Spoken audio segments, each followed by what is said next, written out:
முதலமைச்சர் விஜய்க்கும் எத்தனை ஆண்டு காலம் ஆனாலும் கிளுகிளு பாடிக்கிட்டு தான் இருப்பாங்க. மக்கள் வந்து ஓட்டு போட்டுக்கிட்டு தான் இருப்பாங்க. இனிமேல் சகாப்தம் தான், சரித்திரம் தான், வரலாறு தான். அது யாராலையும் மறக்க நம்ம ஆத்திரத்தில் பேசலாம், ஆத்திரத்தில் என்ன வேணாலும் சொல்லலாம், பேசலாம். ஆனால் வந்து ஒரு நடிகன்னார் எனக்கு அது பிடிக்கல எனக்கு. இப்போ நடிகன்னாலே இந்த திமுக வாழ வச்சதே நடிகர்கள் இல்லாமல் வாழ வச்சிருக்க முடியாது. திமுக நடிகர்களால் தான் வாழ்ந்தது. முதல்ல கே.ஆர். ராமசாமின்னு ஒரு நடிகர் இருந்தார். அண்ணாவுடைய நாடகத்தில் நடித்தவர், அண்ணாவுடைய பழகினவர், அண்ணா அவர் பிரச்சாரத்துக்கு யூஸ் பண்ணார்.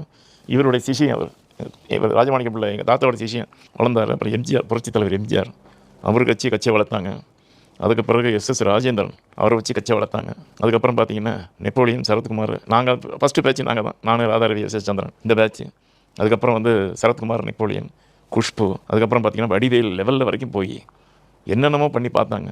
கிளுகிளு பாட்ட முடியலையே, யார் கிளுகிளு இப்போ சொன்னாங்களோ மக்கள் ஆட்டலையப்போ அவங்களுக்கு சைபரில் கொடுத்தாங்க வடிவேல் பிரச்சாரம் பண்ணும்போது.